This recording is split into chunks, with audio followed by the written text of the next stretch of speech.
¿Las leyes laborales favorecen o entorpecen los procesos de las empresas? Acompáñennos en este nuevo podcast de Forbes Ecuador. Si eres el callado de tus amigos porque no sabes de lo que están hablando, no dejes para mañana lo que puedes saber now. Empezamos.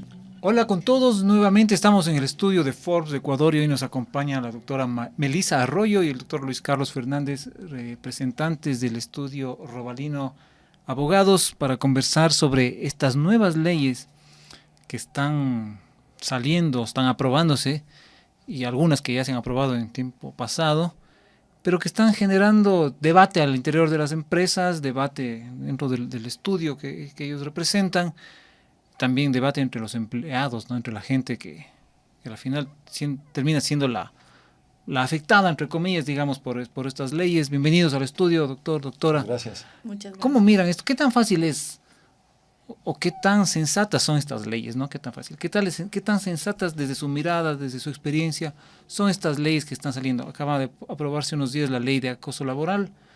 Tenemos otras leyes que también han salido en el pasado, que creo que parten de buenas intenciones, pero que en los hechos no son tanto. Bienvenidos. Gracias. A ver, sí, nuestra legislación laboral está entre las peores del mundo, definitivamente. Desde el 2008, más o menos, 2009, empezaron a promulgarse una serie de figuras en el derecho laboral que lo único que han hecho es complicar la inversión, es complicar el progreso. Es decir, la gente tiene miedo a hacer una empresa porque las leyes laborales en verdad le ahorcan al empresario, ¿no? Como digo, esto empieza obviamente en el 2008 y aparecen, por ejemplo, la ley orgánica de discapacidades. Uh-huh. Entonces, claro, uno no logra entender, y eso supongo que será lo que les ocurre a nuestros asambleístas, pero no logran entender que cuando se hace una ley, lo que deben es meditar cuáles van a ser los efectos de esa ley ya en la práctica. Entonces, como no hay práctica, se complica mucho el panorama con estos inventos que se hacen, ¿no? Entonces, la ley de discapacidades, si mal no recuerdo, es la que promovía el tema de la inclusión con un porcentaje de personas con discapacidad que tendrían o que tenían que ser parte de la nómina. Por ahí venía más o menos la idea. Ahí está una de las complicaciones de la ley, porque como dijiste, la idea es buena, ¿no es cierto? Pero ¿qué sucede en la práctica? Hay un principio constitucional del derecho universal que dice que los contratos o que hay una libertad de contratación. No me pueden obligar a firmar un contrato, ¿sí? Es simplemente inaceptable que alguien me obligue a firmar un contrato porque le pone en ventaja a alguien por sobre otra persona. Vamos a la ley orgánica de discapacidades. La ley orgánica de discapacidades establece, como tú dices, unos mínimos que tiene que tener el empleador. ¿Qué pasó en la práctica? En la práctica se forzó entonces a los empleadores a contratar a gente que no necesitaba, ¿no es cierto? Por otro lado, se forzó al empleador a contratar a personas que tenían pretensiones totalmente desmedidas, porque ya aprovechaban la calidad que tenían de discapacitados y decían, bueno, a mí me pagan el doble o no voy. Y el no voy significaba un problema gigantesco para el empleador, porque si no cumplía las cuotas, enseguida venían las multas gigantescas que se implementaron con la ley. Entonces, eso es el tema. Yo tengo que pagar multas cuando no hay ni siquiera el personal suficiente para abarcar todo el cupo de discapacitados que establecería la ley. Uh-huh. Es decir, en empresas grandes, atuneras, por ejemplo, nosotros hemos buscado desde que se promulgó la ley gente que pueda llenar los espacios. No hay. O es un efecto provincial o cantonal, gente no hay. Entonces, el empleador, por culpa de estas normas que no se miden, tiene imposiciones de multas, ¿sí? que tiene que pagarse porque no hay personal. Entonces, Ya se ha moderado en algo las inspecciones del Ministerio del Trabajo porque han visto que definitivamente en la práctica no funcionaba al 100% la ley. ¿De dónde me saco tanto personal discapacitado? No había dónde, ¿cierto? Entonces, después venía el problema de la Ley Orgánica de Discapacidades de la indemnización. Es decir... La consecuencia de... La consecuencia. Y vamos, otra vez la idea es buena, ¿no es cierto? Tener algún respeto o privilegio para el discapacitado, pero ¿cómo juega el tema? Es decir, si yo le despacho a un discapacitado, tengo que pagar 18 meses de indemnización, más lo que dice la norma ordinaria. ¿Qué sucede? Nuevamente, vamos a la práctica. De repente venían casos en que el empleador no conocía de la condición de discapacitado del empleado. Le despedía y enseguida viene la demanda de 18 meses de indemnización. Entonces, uno dice, bueno, ¿qué es lo que está sucediendo? Y le complementa al problema la Corte Constitucional. La Corte Constitucional dice, no importa que el empleador no sepa que es discapacitado, basta que sea discapacitado para que ya tenga derecho a la protección especial. Y entonces la Corte Constitucional también, falta de práctica, dice, a ver, hay un principio también elemental del derecho que dice nadie puede ser sancionado si no actúa con conocimiento y voluntad.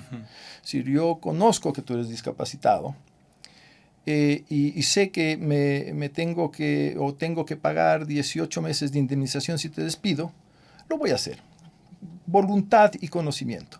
El pronunciamiento de la Corte Constitucional dice no rige este principio aquí. Basta que tú pruebes después que has sido discapacitado o que estás a cargo de un discapacitado para que ya le caigan a uno las sanciones. Entonces, esa es una ley. Tenemos la otra ley funesta, la del despido ineficaz. ¿Cierto? La del despido ineficaz también reviste un tema social que tal vez puede ser interesante, que es, a ver, la permanencia de la mujer embarazada o el dirigente sindical en su puesto de trabajo. ¿Sí? Entonces yo le despido, se declara ineficaz el despido, tengo que volver. Y ese es el espíritu supuestamente de la ley, que conservar la fuente de trabajo. Pero paralelamente dice, el trabajador puede optar por reintegrarse o pedir una indemnización de 12 meses adicionales a las indemnizaciones ordinarias. Entonces, no hay tal, desde que ha aparecido la ley no he visto ni un caso de reintegro. Sí. Es mucho más jugoso recibir 12 meses de indemnización e ir a buscar otro trabajo. Melissa, en su criterio, en su experiencia, ¿por qué surgen estas leyes que, como nos explica Luis Carlos, tienen todas estas falencias, estos puntos débiles? ¿Qué pasa? No sé por qué. A veces no sé si son leyes que buscan popularidad de quien las promulga o qué pasa ahí. Tienen un tinte populista, sin duda. Sin embargo, como bien le hemos dicho, no tienen un contexto práctico de lo que sucede en la realidad con los empleadores. Eso hace que incluso en lugar de beneficiar la contratación de este tipo o este grupo vulnerable o estas mujeres embarazadas en periodo de lactancia, hace incluso mucho más complicado el acceso al trabajo, porque tú como empleador sabes que vas a tener una serie de indemnizaciones adicionales o simplemente vas a tener que indemnizar a una persona que tiene discapacidad o que estuvo a cargo de una persona con discapacidad que tal vez ni siquiera tú conocías de esa discapacidad. Pero al momento en el que llega la liquidación o el momento en el que efectivamente realizaste el despido, ya ellos mismos te hacen conocedor de, mire, yo tenía una persona a cargo con discapacidad, no notifiqué, pero no es necesario la notificación.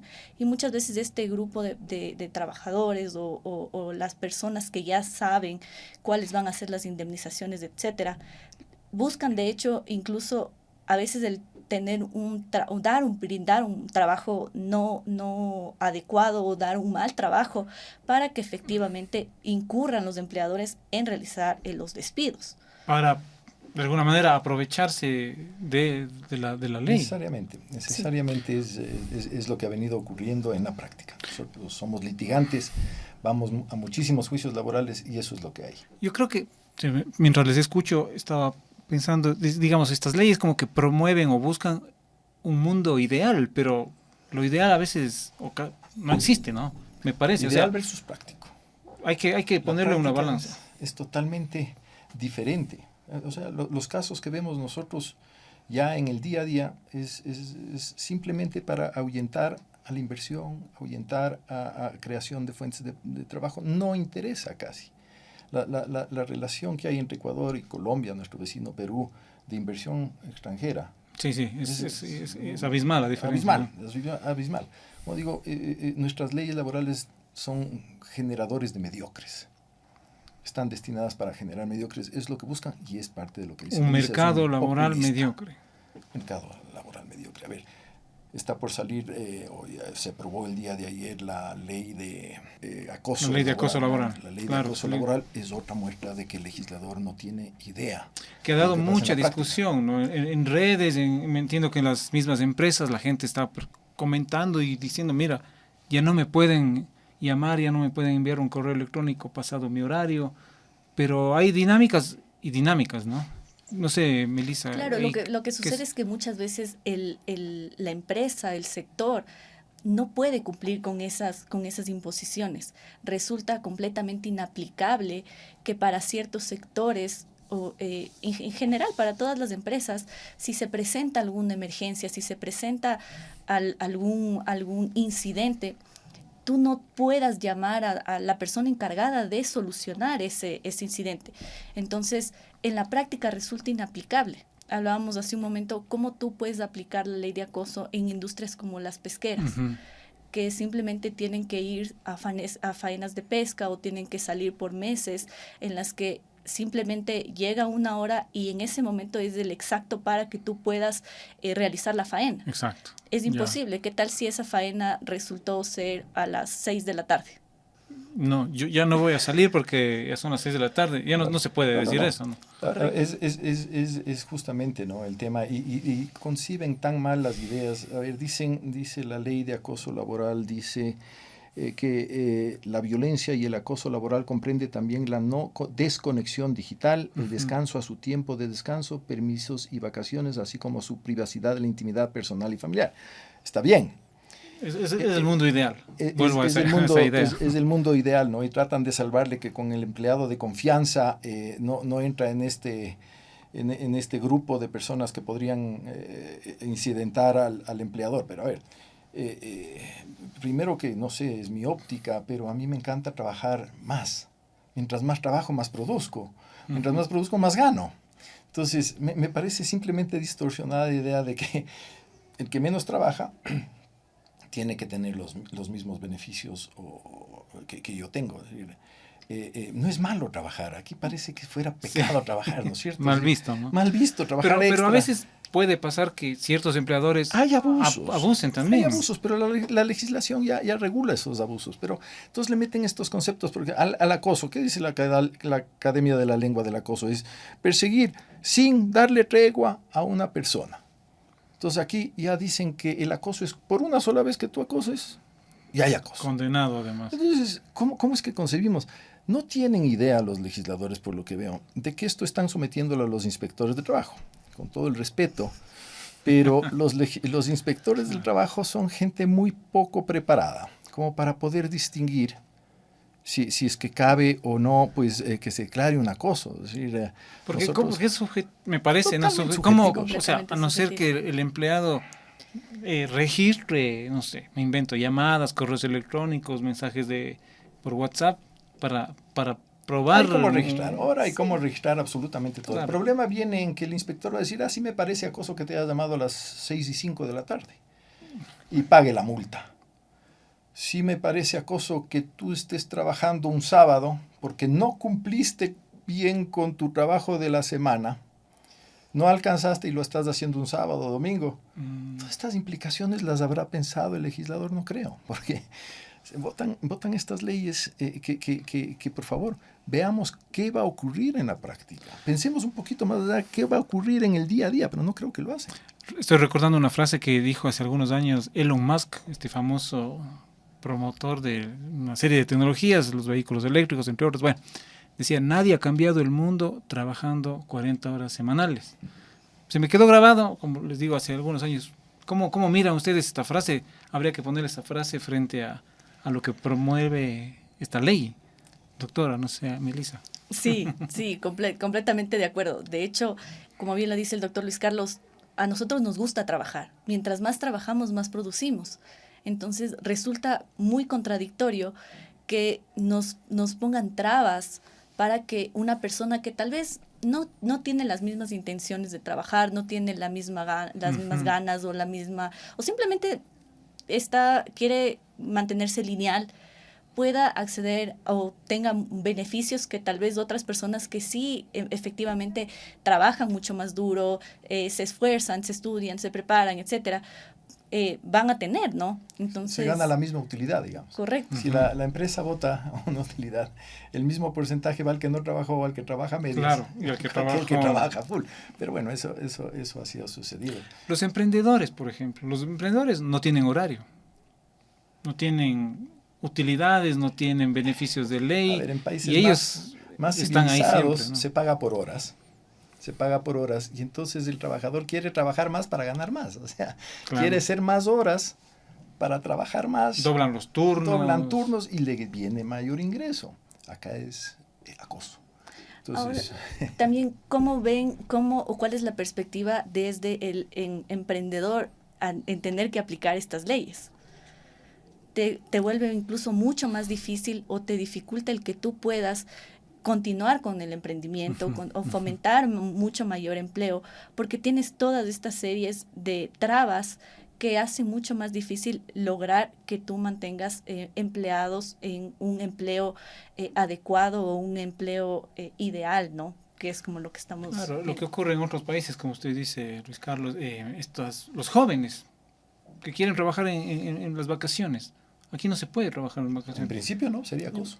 El acoso, porque además tienen que ser afiliados, bueno, cumplir todos los trámites, pero yo conozco casos de pequeños empresarios, sobre todo, que se instalaron en un barrio determinado y la gente del barrio llegaba y decía, vea, por favor, mi hijo estudia en las mañanas, hace algunas cosas, pero tiene tiempo libre, creo que les puede ayudar. Y estas personas dicen, no puedo, porque si le empleo a este chico, a su hija, a su hijo, no son menores de edad necesariamente, pero tengo que cumplir esto. O sea, se ponen trabas y... Pero veamos qué restrictiva es la legislación, ¿no es cierto? Vamos a las plataformas. Yo soy estudiante. A los deliveries se refiere. Deliveries, Uber. Sí, todas esas plataformas que... Las plataformas. Yo soy estudiante y quiero trabajar. Exacto. Mis horas libres. Quiero hacerme mi platita.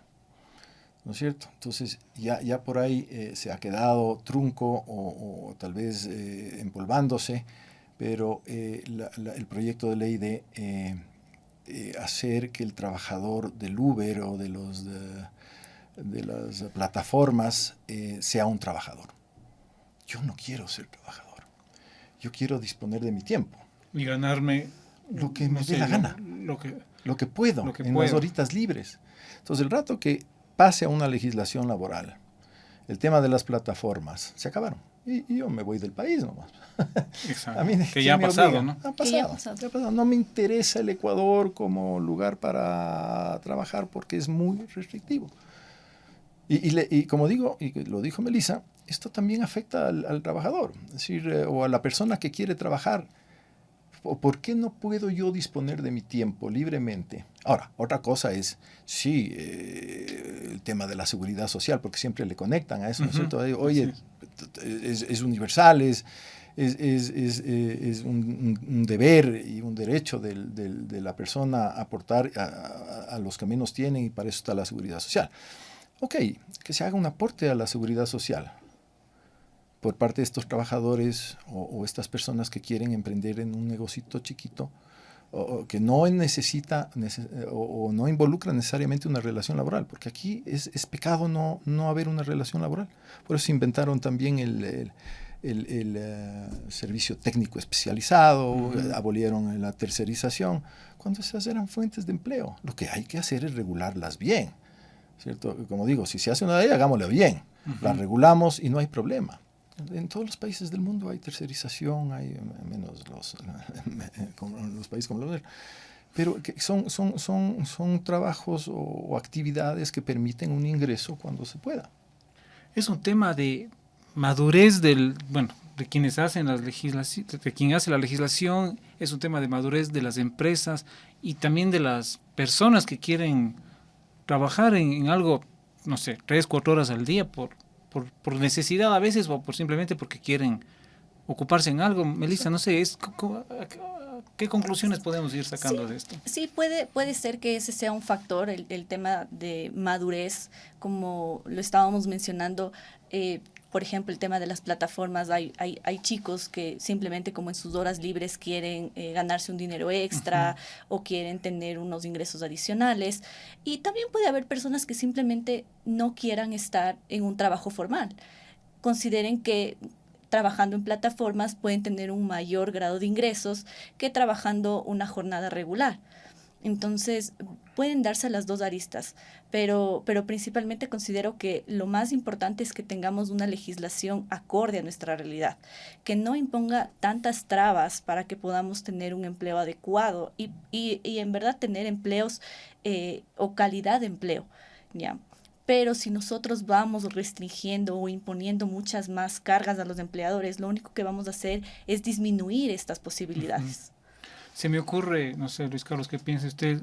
Que los empresarios vayan a legislar, porque tienen la experiencia, conocen el mercado, saben esto que usted decía hace un momento los hechos, ¿no? La práctica. Yo la verdad no entiendo, porque el legislador tiene, creo, derecho a 2 asesores por legislador. No sé a quiénes toman como asesores, pero en todo caso, si yo fuera legislador y me llaman o hay la necesidad o la iniciativa de hacer algo en materia laboral, llamen a los expertos laboralistas, pues. Llamen a los trabajadores y llamen a los empleadores. Sí. Pero salen no sé de dónde las ideas estas revolucionarias, digámoslas, de estas nuevas figuras que no existen en ninguna parte del mundo. ¿Sí? Cuando a mí me llaman empresas importantes que quieren constituirse en Ecuador, dicen, ¿y cómo así? Cuando leen las normas que hay en Ecuador, dicen, o sea, ¿por qué? O sea, no tienen una lógica, pero aparecen lógicas acá en la legislación. Hay empresas que dicen, me tomo el riesgo, vamos, pero la mayoría, el cuestionamiento es, oye, un despido ineficaz. El tema de los discapacitados, que si no sabes... Figuras que no están en otras realidades. Hay normas, nada nuevo hay bajo el sol. ¿Sí? El tema de la inclusión, la ley Violeta, que es una ley bien concebida dentro de lo posible, ¿cierto?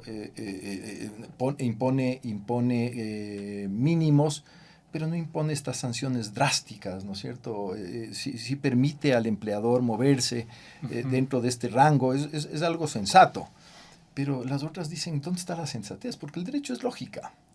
El derecho nace de la lógica y de cómo avanza la civilización. Aquí vamos retrocediendo.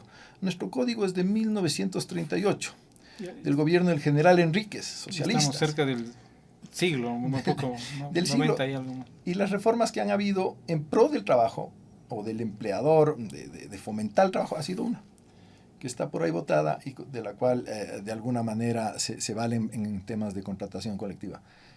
Dios mediante... sale el tema de la consulta popular y volvemos a los contratos por hora, que como digo, es fantástico la contratación por hora, bien regulada. Yo, trabajador, quiero ganar el doble, hago 16 horas y no hay manera de que me molesten esas 16 horas porque me ha ingresado mi platita por esas 16 horas. No entiendo, yo no entiendo en verdad la legislación, pero bueno, he lidiado con ella durante 30 años casi. Perfecto, bueno.